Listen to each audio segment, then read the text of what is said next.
Welcome into episode 5 of Valley Chats with number 5, Preston Chaudoin. I'm your host, Jesse Cook. The Miners are about to host the first leg of the Top of the World playoffs at home against the Peninsula Oilers. So would you say that the atmosphere is a little different ahead of this one? I would definitely say so. I mean, we had a good crowd at Anchorage yesterday. You can tell that the fans are starting to come out, and being here at home, we always draw a good crowd. So I'm excited to see what we can pull out here at Herman Brothers today. And what do you think being at home adds to the whole scenario for these guys? I think it just makes us more comfortable. Everybody likes to play at home. This is our field. We like to play here with pride, and we get our fans. You know, they're always very cheerful, very supportive of us. So it's going to be a big time. And what was it like watching those games yesterday when you guys won 2 of 2 to snatch first place from under the Glacier Pilots' noses? Yeah, I mean, it just gave us some momentum. You know, we showed what we can do. We just got to play to our fullest potential here in the playoffs. What was the clubhouse like? It was pretty electric, you know. I can speak for Van 1 at least. We had a good time on the way back. Everybody was pretty happy, and you could tell there were some good vibes in the clubhouse too. Everybody's ready, looking forward to the playoffs, looking forward to making a run. And whose idea was it to dunk the whole water jug over GMP Christopher? So what I heard was it was Braden Downer's idea, and then that was passed over, and Will Rizzo did the dumping onto manager Pete. Well, it looked like he was having a good time with it. I only saw it from way back and afar, but what was Pete's reaction in the moment? Pete was so surprised, he kind of froze. It was hilarious. He didn't know what to say or do. It was pretty funny. But he was happy afterwards. He was very happy, yes. He rode in our van, and he was just fine. Well, that's good to hear. And Pete's been in charge of the Miners for 20 years now. So this is a special season for him. And it's the 5-year anniversary of when the Miners last won the ABL, last won the Top of the World playoffs. Now you guys have another shot at it. What's the mindset going in? The mindset's just get it done. We know we've got a lot of talent here. Just got to play well, stay together, and hopefully make a good run here. I guess 6 max games, we're looking keep it as minimal as possible, win 2, get a day off hopefully, and win 2 out of the next 3. And speaking about staying together, you were roommates with pitcher Ethan Like during the Murray State season. Now you guys live together here. What's it like coming to Alaska with your friend? It's nice. It definitely gives a sense of home, you know, and Ethan and I think we've known each other for around 4 years now. And so after living together, we got really close this year at school. We were kind of partners in crime. So it gives a sense of home, and we bounce ideas off of each other. We're really close now, so it's nice. Ethan told me that your host family sees you guys like a married couple. That's what they say, and we give each other a lot of crap, but it's all in good love. So what was the conversation like when you both found out that you were going to be coming to Alaska? I think we were both skeptical at first, you know, being this far from home. I mean, I think it's a 65-hour drive. We're about 4,000 miles from home. Get to see your family maybe a week all summer. So we were both very kind of surprised, taken back a little bit, not sure what to think about it. But after some time talking to different coaches and stuff, we both decided that this was a league with some good competition and be a good fit for us. Do your families know each other well? They do, yes. They spend a lot of time together, especially up at school in the spring during the games, and mainly our dads are really good friends. Yeah, Ethan's dad was camping up here almost all summer, and he's driving back right now? Yeah, he left, I want to say 4 or 5 days ago, and maybe it's 5 or 6, and he's just about to get home today. Wow, have you ever been on a drive like that? No, not at all. I think the furthest I've been on is around 14 hours. Where was that to? Just north of Houston in Conroe, Texas, from Kentucky. It was a long ride. So at Murray State, when you guys go on the road, are you doing it in a car or in a plane? We are all in a charter bus, and our first road trip of the year this year was to Jacksonville. It was about a 12-hour trip in a bus for a while with a bunch of guys, so it was rough. This is Valley Chats episode 5. Jesse Cook with you alongside Preston Chaudoin. You've been coming out of relief this season. What do you think has been the most rewarding part of the playing experience? I think just learning. For me, you know, sometimes you're going to perform well, sometimes you're not. But for me, I got to learn a lot while I'm here to take with me back to school and help me just pitch to my strengths when I'm out there on the mound. And obviously, we're seeing good hitters every time I'm out there, so it's really beneficial. What do you think you have learned already?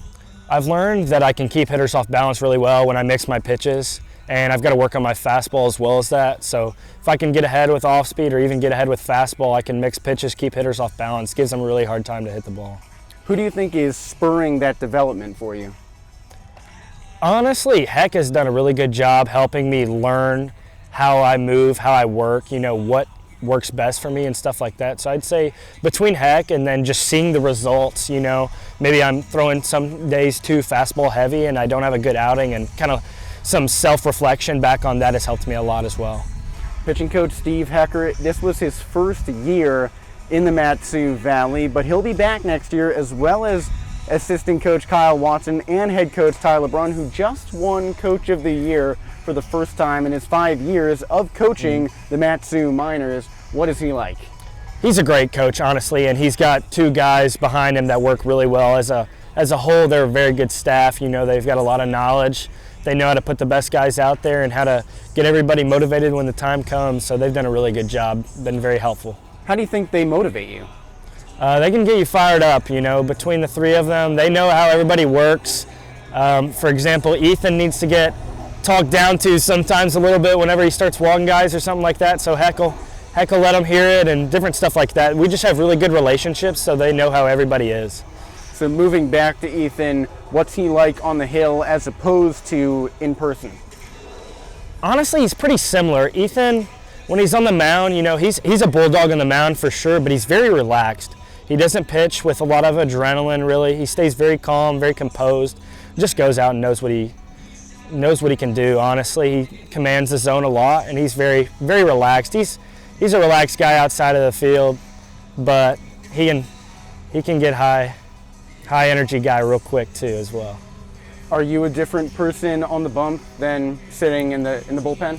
I'd say so. I'm very talkative whenever I am here in the bullpen, but when I get on the mound, I like the game to have a fast pace, so I try to catch it and go, but I get tunnel vision when I'm on the mound. I block everything else, don't really have any clue of what's going on around the field besides me and the 8 guys behind me.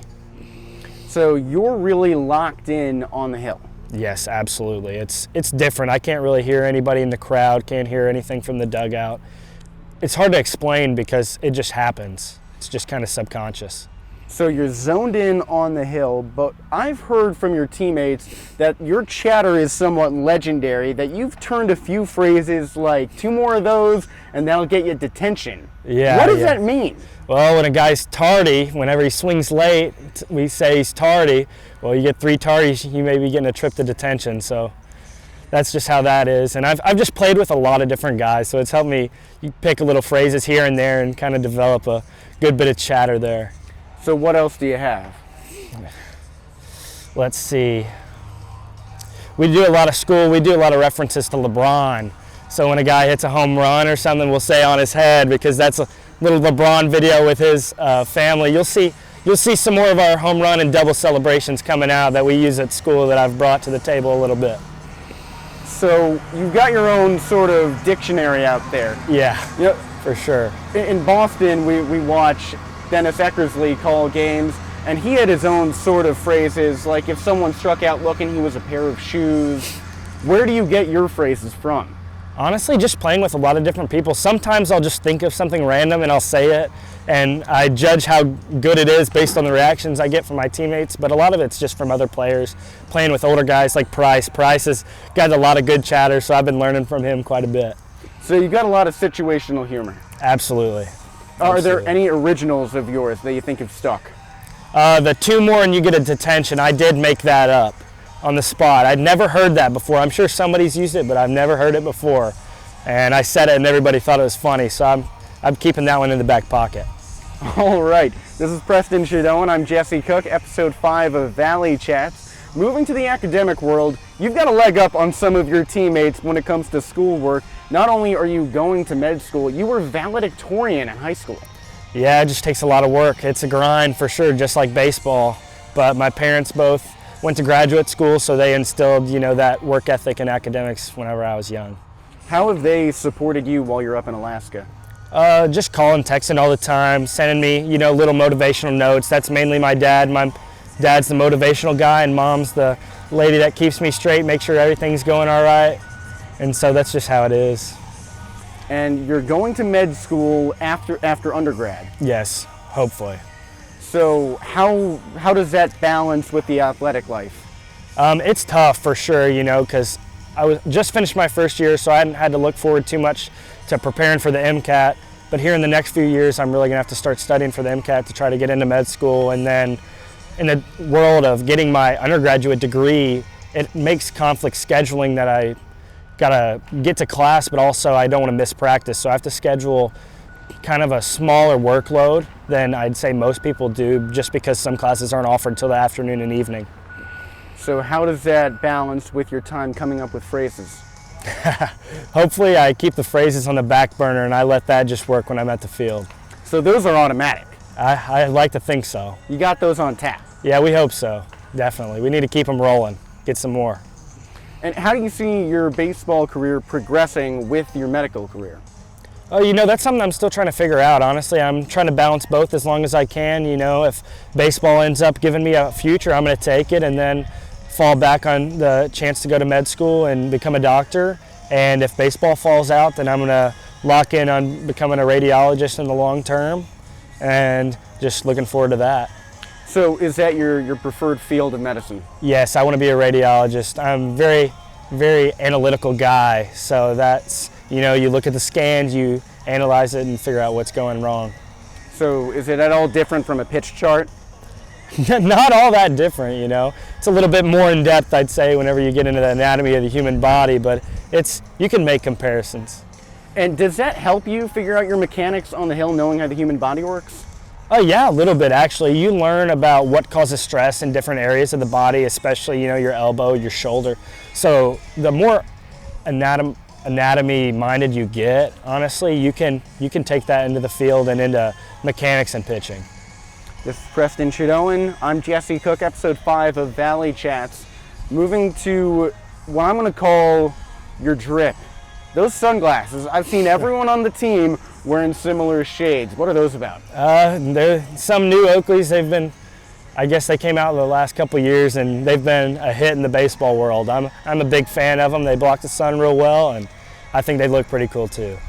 Do you think who do you think has the best style on the team? Best style on the team?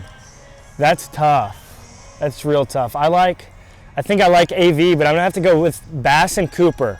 Two guys with very unique style. They can put together some pretty good outfits. We'll have to get some coverage on them here in the next couple of days for their playoff outfits, but they're pretty sick.